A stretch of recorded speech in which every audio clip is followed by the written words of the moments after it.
Olá, comunidade negra, comunidade branca, você que preza por uma sociedade mais democrática, igualitária, pacífica.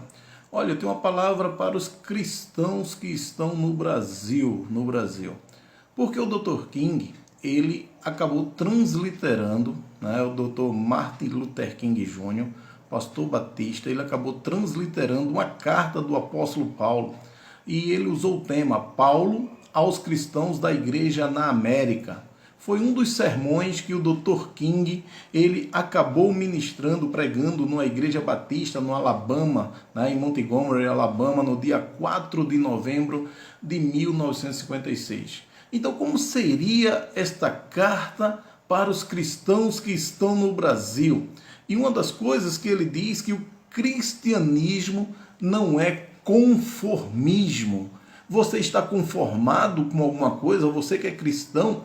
Por isso, ele transliterando a carta do apóstolo Paulo para os cristãos da América, eu vou trazer para você como se fosse uma carta de Paulo para os cristãos no Brasil. E o Dr. King, ele trata essa carta da seguinte forma.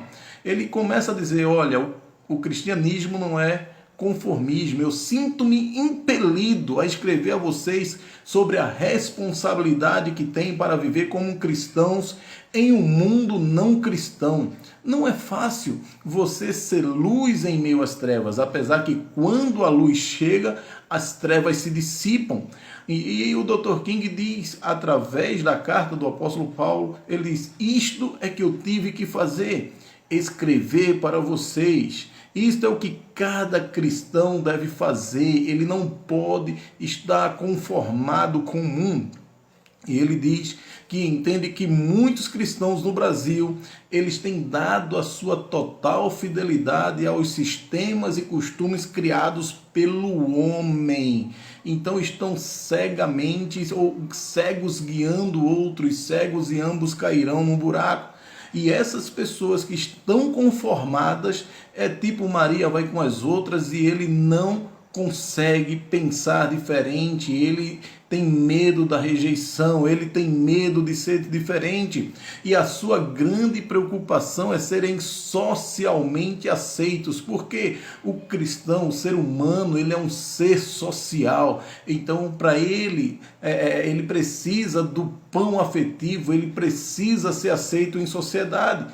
Por isso ele vive seguindo esses conceitos, princípios, segundo, como diz, se todo mundo faz isso, eu vou fazer. Se todo mundo faz isso, é porque está certo. Se todo mundo está indo por esse caminho, eu também vou.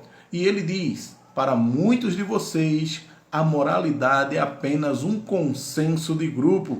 Em seu jargão sociológico moderno, os costumes são aceitos como os modos corretos. Chegaram o subconsciente a acreditar que o direito se descobre fazendo uma espécie da pesquisa Gallup, onde vai pela maioria ou a opinião da maioria que está certo.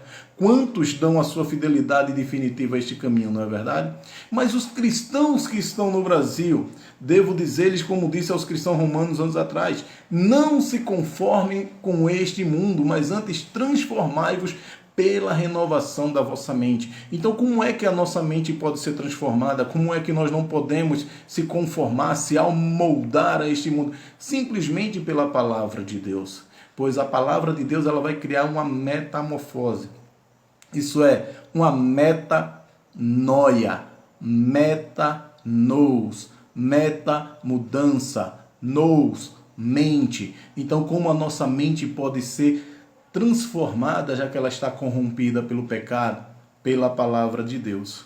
Por isso, queridos, eu quero dizer para vocês, através da carta de Paulo, transliterada pelo pastor Martin Luther King Jr., ele diz o seguinte, sua fidelidade última, veja bem, não é ao governo, não é ao Estado, nem à nação, nem a qualquer instituição criada pelo homem, seja ela qual for.